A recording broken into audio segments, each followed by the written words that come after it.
In the 18th century, the absolute monarchy was the most common kind of government in Europe. In France, Prussia, and Russia, for example, kings ruled directly and their power was unlimited.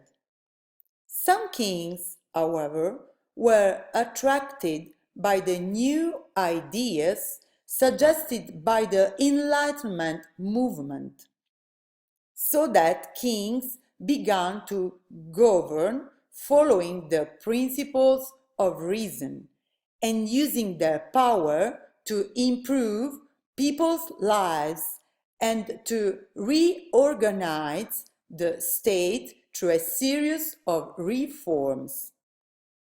This form of monarchy was called Enlightened absolutism. Some of these enlightened rulers were Frederick II of Prussia, Catherine II of Russia, the Empress Maria Theresa of Austria, and her son Joseph II, the famous Princess Sissy's husband. All of them tried to modernize the state, to fight the power of the feudal nobility, to make it more equitable justice, and to limit the expansion of the church property that restrained the national economy development. Many of them also allowed religious freedom and promoted the equality of all citizens before the law, avoiding privileges for the nobility. For example, Maria Theresa of Austria introduced the land registry, which is a register indicated the ownership of all lands and buildings which served both for legal purposes, mainly to ensure the possession of the goods themselves, and establishing the taxes to be paid on those properties. The government of her son, Joseph II, was not too strict but efficient. Frederick II of Prussia improved the administration of justice. He abolished torture and strongly reduced the death penalty. He also made compulsory primary education up to 13 years for boys of all social classes, and he opened schools in small villages to help farmers' children. Catherine II of Russia confiscated many properties belonging to the church and tried to promote many reforms inspired by the ideas of the Enlightenment, but without much success because Russia was a very conservative country.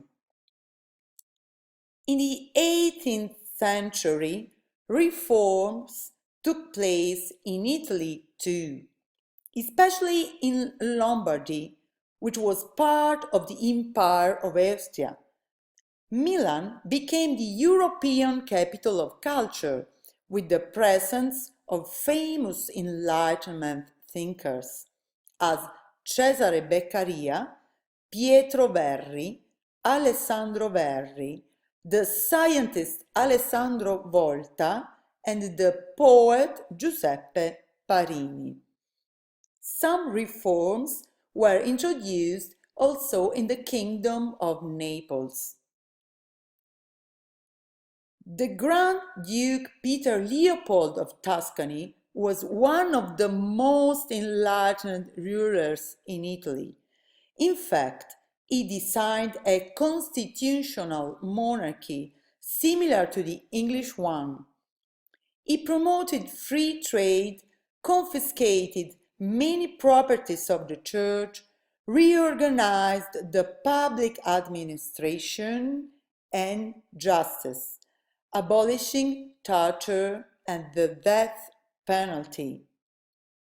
Reforms were also established in the Duchy of Savoy, which at that time acquired new territories. These reforms include the improvement of the education system, the establishment of non-religious schools, and the imposition of taxes also to the nobility and to the church.